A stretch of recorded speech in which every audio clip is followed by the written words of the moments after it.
A bombshell report has confirmed what we all know and have said behind closed doors. Islam is a direct cause to the UK's grooming gang disease.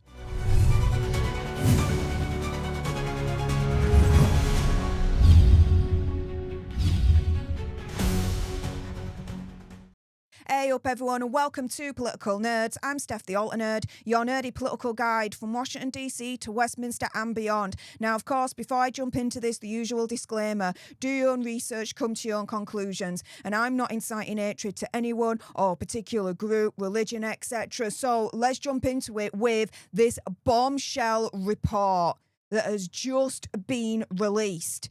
Here, 12th of November 2025, grooming gangs more associated with Islam than ethnicity. Dr. Mark Jury has argued in a new detailed report published by Christian Concern that the religion of Islam is more connected with UK grooming gang criminality than ethnicity. Jury's report explores possible influences of Islamic theology and law on the grooming gang phenomenon in the UK. Both victims and perpetrators number in the thousands. And here we go. Here's the report. 8 aspects of Islamic law and theology. The report identifies 8 aspects of Islamic law and theology that are proposed to influence and enable the grooming gang's criminality. In other words, here's the evidence that Islam is a direct cause to the UK's grooming gang disease. Here it is. This is a report. Academic report, spelling it out for you guys right here, right now.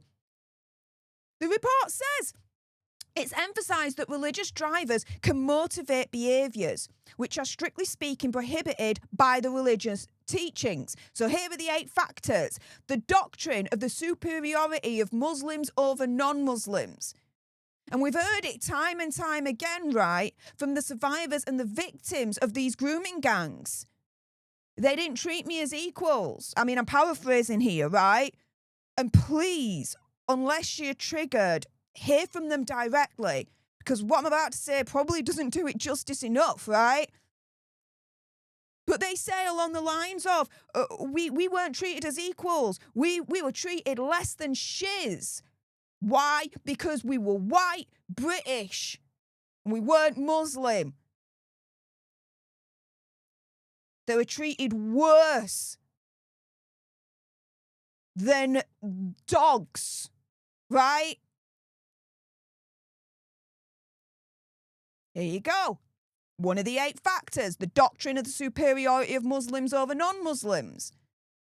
2, the doctrine of loyalty and disavowal, also known as love and hate for the sake of God. 3, the superiority and dominance of men over women. 4, the mandated seclusion of women by men. 5, the religious practice of forced marriage and the lack of a concept of an age of consent. The lack of concept of an age of consent? Well, that's saying it very politely, really, isn't it, right? Their prophet Muhammad married Aisha at the age of 6 and consummated the marriage at age 9. I don't know about you, but if we were talking about a 28-year-old man called John and an underage 9-year-old little girl called Kimberly, John marries Kimberly at age 6 and then consummates the marriage at age 9. I know what we would be calling John right now. Yeah? I know. You know. We're all thinking the same thing here, right? I'm not going nuts here, am I?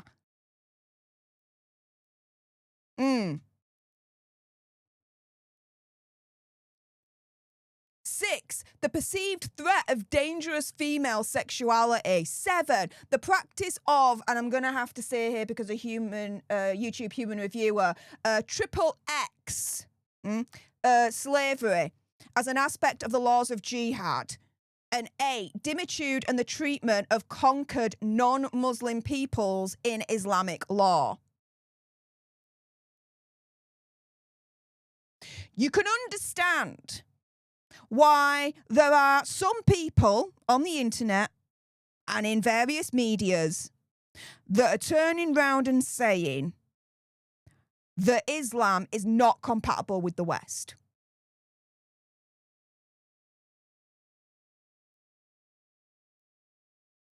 Now, the report concludes with the following recommendations, and there's 11 here. Number 1, fears of stoking Islamophobia should not be allowed to scuttle transparent investigation of the grooming gang's religious cultures. But that's exactly what they're trying to do. Think about it. The government and their joke of an attempt at the National Grooming Gang Inquiry has been exposed for trying to do this in the first place. All those heroes, the survivors, the victims that signed up to that inquiry, right? A lot of them have resigned from the inquiry, and a lot of them have turned around and said one of the reasons is because the government, the inquiry, set up this whole culture whereby it felt awkward to point out that their monsters were Muslim. Oh, because it's Islamophobic to point that out, guys. No, it's not. It's fact. It's what happened. It's who they are. Right? They're groomers that happen to be Muslim.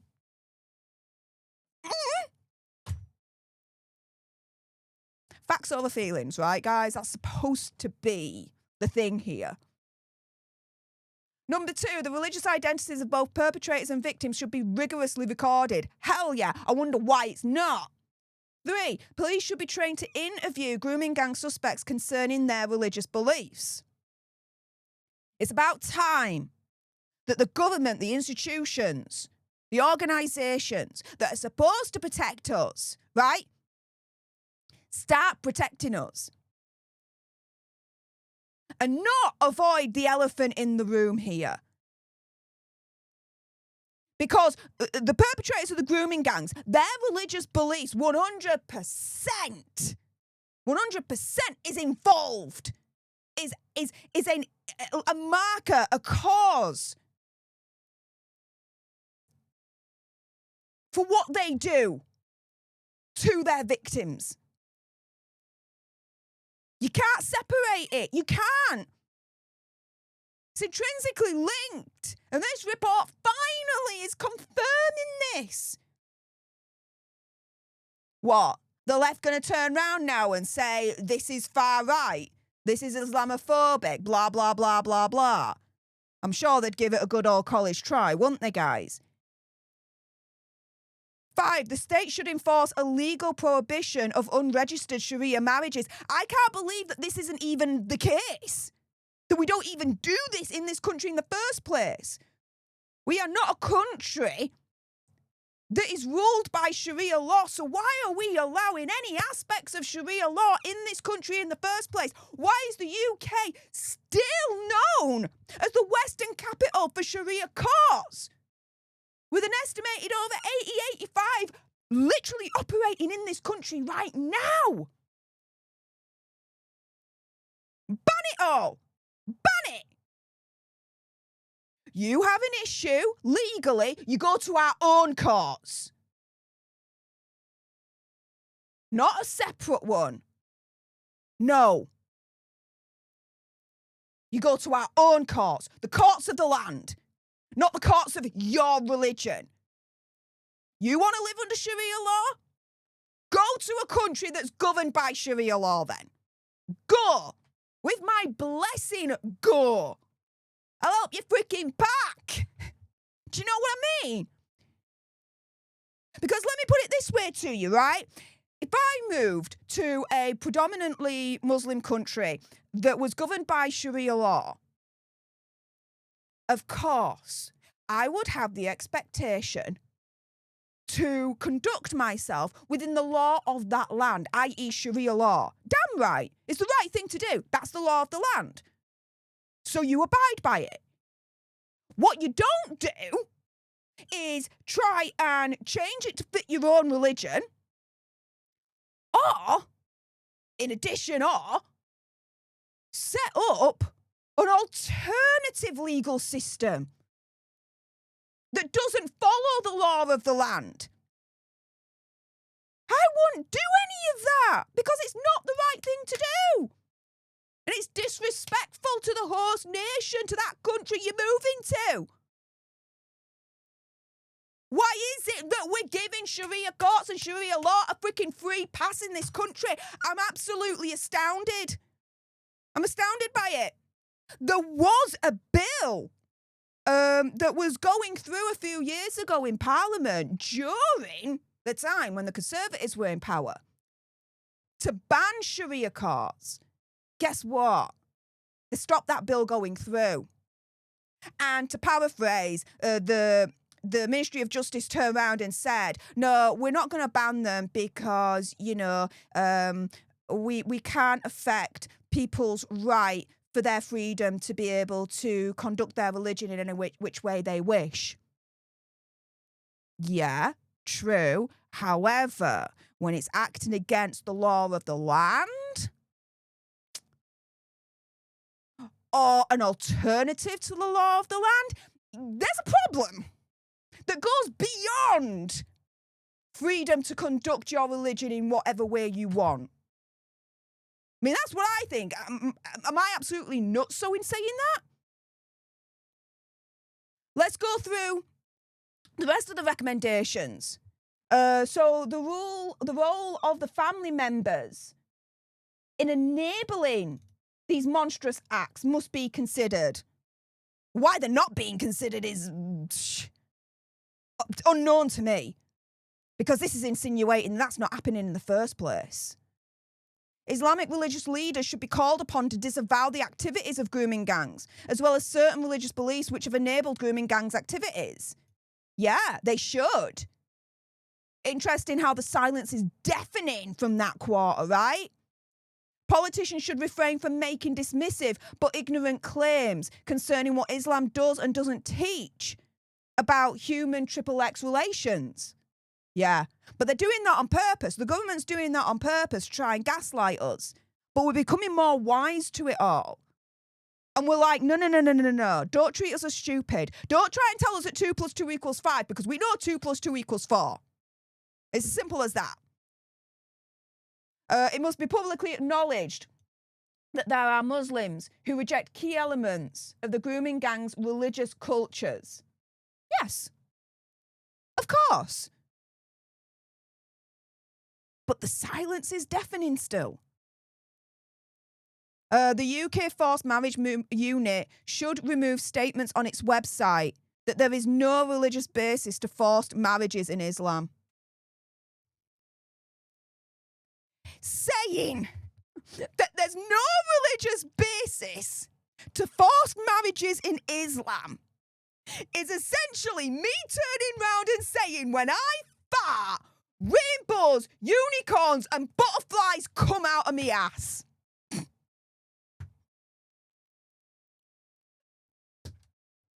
We're supposed to believe that BS? Come on. Come on. Why do you think in the UK right now they've not outlawed cousin marriages?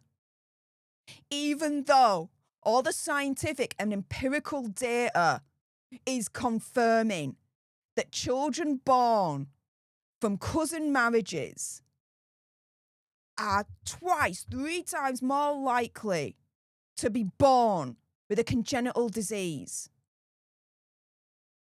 than those that are born from parents that aren't related to each other in any way, shape or form. Which, by the way, Is it me, or isn't there a word for when two members of the same family get together and get their freaking groove on? To put it a little bit politely. You know, it starts with in, and then it ends with cest. I wonder what that word is, guys. Oh, and the final one here, awareness training should be provided to vulnerable white working class communities who are being targeted by grooming gangs. The Sikh community already have programs which could be used as a model. Yeah, absolutely. The more information that's out there to help little girls arm themselves and protect themselves against this grooming gang disease, the better. The better. One question. Why isn't the government providing funding for that? Asking for a friend there, just asking for a friend. But here it is, the bombshell report confirming what we all know and have said behind closed doors, that the religion of Islam is a direct cause to the UK's grooming gang disease. The cat is out of the bag. It is here in black and white. The elephant in the room is being addressed. Now what the government is going to do about it? Oh, push through an Islamophobic definition, but dress it up as anti-Muslim hatred definition now.